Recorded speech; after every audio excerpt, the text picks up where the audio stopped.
Ramai beredar rekaman yang memperlihatkan rentetan serangan tentara Rusia pada posisi pasukan Ukraina. Rekamannya ramai beredar di Telegram pada Sabtu 31 Desember 2022. Pasukan Rusia menyerang dari tank, ATGM, artileri, dan beberapa peralatan tempur lainnya.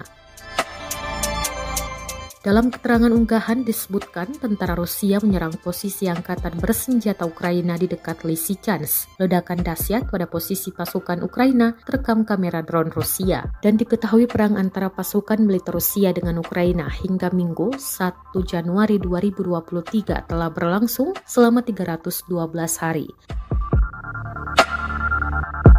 Konflik yang terjadi di antara negara bertetangga itu hingga kini masih berlanjut dan belum tampak akan segera berakhir.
Terima kasih sudah nonton.